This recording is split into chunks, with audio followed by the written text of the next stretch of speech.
Là, je suis en train d'emmener ma petite 997 à l'Adréal. Petit classe B, pack AMG, le petit toit panneau. Mais au-delà de ça, en GT3, tout ça, elle est horrible cette voiture. Désolé. La planche de bord en tout cuir. Hop, caméra. Et en boîte méca, je pense qu'une GT3 RS phase 2 en 3.8 en boîte méca. Eh les amis, j'ai juré. Là, je suis en train d'emmener ma petite 997 à l'Adréal. Voilà, encore pour justifier de trucs, de machin. Bon, bref, on va pas repartir là-dessus.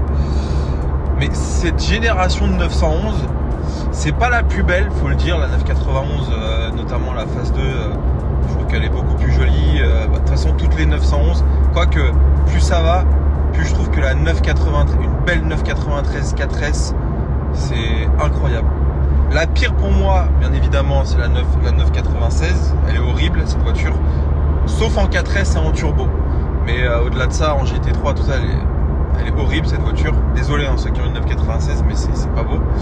Par contre, une 993 4S ou une turbo, c'est splendide. Je vous le jure, ça c'est un truc que je pourrais m'acheter en mode c'est là, c'est dans le garage, tu pars chercher ton pain le dimanche avec quand il fait beau. Bon bref, pourquoi je vous dis ça? La génération 997, notamment les phases 2, elles sont incroyables, ça marche. En châssis, c'est un peu à l'ancienne, le porte-à-faux arrière, ça s'ouvre, mais quand tu sais t'en servir, la caisse, je la fais glisser dans tous les ronds-points. Oh là là, j'adore.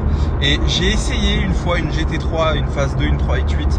Je crois que c'est peut-être une des meilleures GT3. Alors pas en termes de performance, entendons-nous, mais en boîte méca, je pense qu'une GT3 RS phase 2 en 3.8 en boîte méca, c'est un must-have. Je pense que c'est un vrai must-have. Encore plus qu'une 91 phase 2 GT3 RS. Alors le 91 phase 1 GT3 RS, c'est aussi un must-have. C'est un classique. C'est une voiture qui est extraordinaire. Mais une 97 phase 2 GT3 RS en 3.8, c'est beau en plus. C'est une voiture que j'aimerais avoir, je vous le cache pas. Je vais pas commencer à me lancer là-dedans parce que sinon ça... Bon les amis, je suis fier de vous présenter, je me suis acheté un petit classe B. J'ai repris un petit classe B sur le X1 que j'ai vendu là la semaine dernière. Petit classe B, pack AMG, le petit toit panneau, l'intérieur cuir bien évidemment, le Harman Kardon, l'intérieur carbone.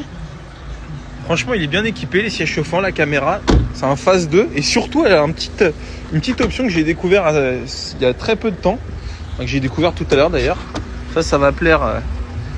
Ça va plaire, ça comme option, c'est l'attelage. Alors, me demande pas comment ça marche, mais je pense que... Ah voilà, comme ça. Hop. Normalement, la boule, elle tombe. Ma couille. Je sais pas l'enlever. Pourquoi ça veut pas... Ah voilà. Hop. Impeccable. Petit attelage. Donc voilà, elle a 100 000 km tout rond. Et ça, c'est... Il s'agit d'un B200, donc je crois que c'est le 160 chevaux, si je dis pas de bêtises. Un diesel. Ça, il est beau, hein. Et je vais le rouler normal. Et donc boîte auto, hein, bien évidemment. 100 000 km, c'est un produit que je vais afficher 15 990.